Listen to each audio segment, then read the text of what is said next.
Assalamu alaikum warahmatullahi wabarakatuh. I welcome all of my friends and students for environmental classes. Today's class is for 12th and we are going to start a new chapter, that is water pollution. So, as you already know that our planet is called as blue planet. Why this is called as blue planet? Because one third of portion, that is surface portion of our planet, is covered with water. इसका मतलब ये है कि ये जो हमारा planet है इसका जो 3/4 हिस्सा है वो वाटर से भरा हुआ है। तो ये जो वाटर होता है this is in the form of oceans. तो ज़मीन पे जो पानी है ये समुद्रों की शक्लों में मौजूद है। आप जानते हो there are 4 big oceans. One is Pacific ocean, second is Atlantic ocean, then there is Arabian Ocean and Indian Ocean. Irrespective of these oceans, there are seas, bays, lakes, rivers. So these all constitute the surface of water. तो अगर हम बात करेंगे surface की, ये जो water है इसका जो 97% वाटर है that is in the form of oceans. तो 97% जो वाटर है वो ओशनों में है, समुद्रों में है, और ये जो वाटर है ये सलाइन वाटर है। That means it is unfit for use, क्योंकि इसमें नमक की तादाद ज़्यादा है, सलाइन है ये, तो ये अनफिट फॉर है यूज़। तो बाकी जो 3% है, 3% में 2% जो वाटर है that is in the form of glaciers, जो पोलर आइस कैप्स हैं, ग्लेशियर्स है, इस तरह से है वो, या ग्राउंड वाटर है। तो 1% हमारे पास है वो है fresh water in the form of lake, जो रिवर्स हैं, स्ट्रीम्स हैं। तो ये 1% फ्रेश वाटर है जिसको हम ह्यूमंस इस्तेमाल करते हैं। तो ये जो 7 पॉइंट कुछ बिलियन लोग हैं तो इस 1% वाटर को इस्तेमाल करते हैं। अब आपको ये अंदाज़ा लगा होगा कि ये पानी हमारे लिए कितना ज़रूरी है। सिर्फ कुछ परसेंट बचा, 1% फ्रेश वाटर है और इसको सारा दुनिया इस्तेमाल करता है। तो इस पे कितना दबाव है और हम इसी पानी को पोल्यूट करते हैं। तो कितना, ये बात आप सोचिए कि ये बात कितनी मायने रखती है। तो अगर डेफिनेशन की बात करेंगे, ये वाटर पोल्यूशन होता क्या है, इसकी डेफिनेशन क्या है। तो सिंपली वर्ड्स में हम ये कहेंगे, addition of certain substances to the water bodies or water such as organic, inorganic, chemical, etc., which degrade the quality of water so that it becomes unfit for use. तो water की जो simple definition है वो है addition of certain substances.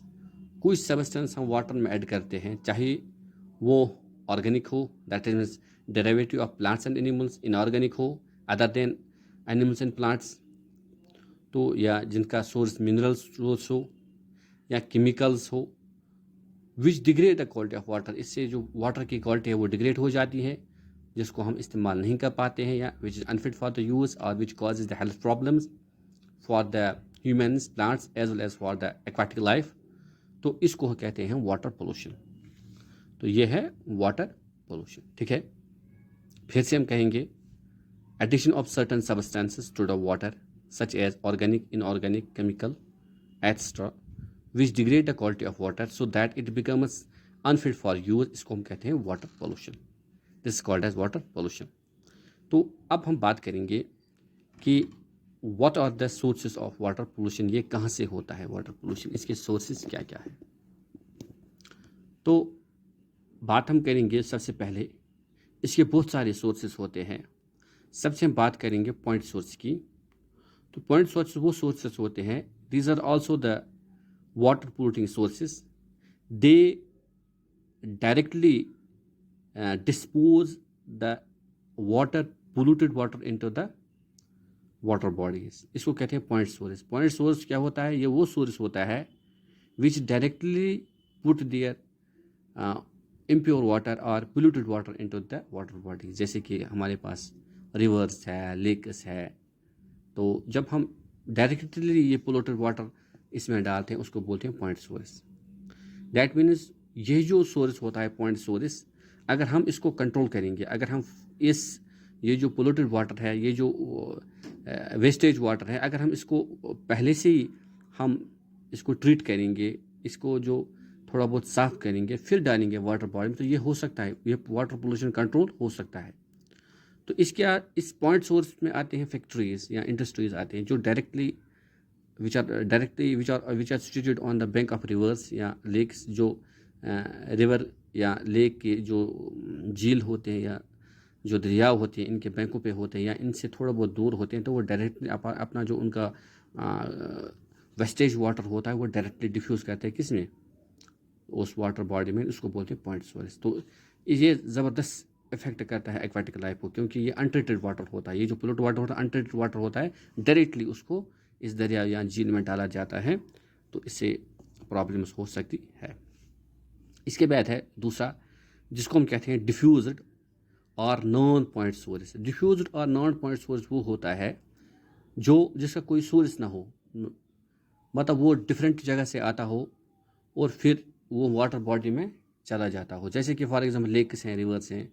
आमतौर हम बात करेंगे टाउनशिप की बात करेंगे, तो टाउनों में जो ड्रेनेज सिस्टम होता है तो वो बहुत सारा वेस्टेज कलेक्ट करता है, चाहे फैक्ट्री का हो या हमारा हाउस होल्ड डोमेस्टिक जो सीवेज हो वो कलेक्ट करता है, फिर वो जो ड्रेन हो जाती है, फिर वो जाती है किसी वाटर बॉडी में, उसको बोलते हैं डिफ्यूज, जिसका कोई मतलब परफेक्ट सोर्स ना हो, दैट इज़ कलेक्टेड सोर्स। तो जिसको हम कलेक्ट करके लाते हैं उसको बोलते हैं डिफ्यूज। और नॉन पॉइंट सोर्स जिसमें कम्युनिटी आती हैं, फॉर एग्जांपल कमर्शियल एरियाज़ होते हैं, टाउन्स वगैरह, इनमें वाटर बॉडीज़ इनमें जो ये पोल्यूटेड वाटर होता है इसको डायरेक्टली डिफ्यूज़ किया जाता है वाटर बॉडी में।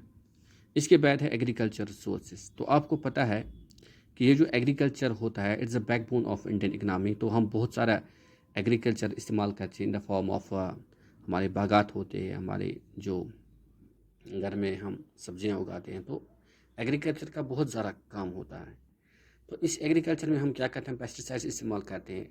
We use the high breeding varieties of these agricultural products. उसके लिए हमें इनके लिए फिर हमें किसकी ज़रूरत होती है, फर्टिलाइज़र्स की ज़रूरत होती है। तो फर्टिलाइज़र्स इंसेक्टिसाइड्स इस्तेमाल करते हैं।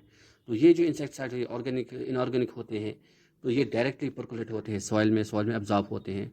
उसके बाद जब बारिश आ जाती है तो वहाँ से निकल के ये डायरेक्टली आते हैं, या बारिश पड़ती है तो डायरेक्टली वो in the form of flood हो जाती हैं वाटर बॉडीज़ में, तो ये इफ़ेक्ट करती हैं एक्वाटिक लाइफ को। तो इस तरह से जो एग्रीकल्चर सोर्स है, use of pesticides and fertilisers, they after the raining they get poured into the water bodies. तो वाटर बॉडीज़ में जाते हैं, तो जिससे जो एक्वाटिक लाइफ होती है वो डिस्टर्ब होती हैं, और हमारा जो है इनडायरेक्टली हमारा जो हेल्थ होता है वो भी इफ़ेक्ट होता है, क्योंकि वो पानी हम फिर इस्तेमाल करते हैं ह्यूमन्स, तो हमें भी इफ़ेक्ट होता है। इसी तरह से जो थर्मल पोल्यूशन होता है, आपको जानते हो कि हम यूज़ करते हैं थर्मल पावर प्लांट्स या हम एटॉमिक पावर प्लांट्स इस्तेमाल करते हैं, तो वहाँ से जो पोल्यूटेड वाटर निकलता है तो वहाँ पे जो वाटर होता है उसको यूज़ किया जाता है एज ए कूलेंट। तो ये जो कूलेंट वाटर है इस रेडियो एक्टिविटी मटेरियल को कूल करता है, तो यहाँ से निकलता है ये गर्म पानी। उस गर्म पानी को जब वाटर बॉडीज़ में डाला जाता है और उसमें हैवी मेटल्स भी होते हैं, तो वो जो एक्वाटिक लाइफ होती है उसके लिए ख़तरनाक हो सकता है और हमारे लिए भी ख़तरनाक हो सकता है। इसी तरह से है ग्राउंड वाटर पोल्यूशन। तो ग्राउंड वाटर पोल्यूशन क्या होता है कि इसमें आते हैं कि ये जो हम फर्टिलाइज़र्स इस्तेमाल करते हैं या इंसेक्टिसाइड्स इस्तेमाल करते हैं, या हम बनाते हैं पिट्स बनाते हैं, तो वेस्टेज पिट्स बनाते हैं, वो सीधे ग्राउंड में जाते हैं, तो उससे होता है ग्राउंड वाटर पोल्यूशन। अगर हम फिर ये ग्राउंड वाटर इस्तेमाल करें तो हमें भी फिर नुकसान होगा। इसी तरह से छठा है वो है मैरीन पोल्यूशन। तो मैरीन पोल्यूशन आप जानते हो it is the pollution of oceans और द सीज बेस।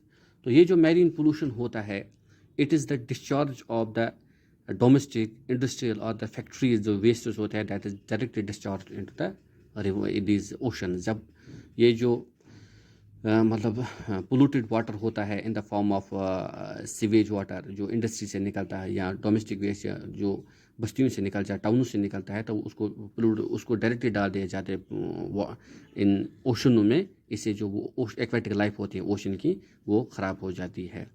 इसी तरह से ये जो ओशंस होते हैं they are the water ways जिस जहाँ से बड़े बड़े शिप्स जाते हैं। तो कभी कभार ये जो कार्गो शिप्स होती हैं इनमें तेल भी होता है, तो वो भी पानी में चला जाता है एक्सीडेंट थ्रू। तो जब वो पानी में तेल जाता है तो उससे भी बायोलॉजिकल ऑक्सीजन डिमांड जो होती है एक्वेटिक लाइफ की, तो वो भी कम हो जाती है। इससे वहाँ पे इकोसिस्टम डैमेज होता है। इसी तरह से हम यूज़ करते हैं सॉलिड वेस्ट। तो जो सॉलिड वेस्ट आता है बड़े बड़े मतलब चैनल्स होते हैं, सीवेज चैनल, जब वो समुद्र में जाते हैं उसमें बड़ा वेस्ट भी साथ होता है सॉलिड वेस्ट। जब वो सॉलिड वेस्ट एक्वेटिक एनिमल्स इस्तेमाल करते हैं, मैराइन एनिमल्स, तो वो मर जाते हैं। तो इसका बहुत बड़ा इफ़ेक्ट है ऑन द एक्वेटिक और मैराइन लाइफ। तो ये था हमारा आज वाटर पोल्यूशन और सोर्स ऑफ वाटर पोल्यूशन। इंशाल्लाह कल पढ़ेंगे effects of water pollution. Thank you my dear friends for watching me.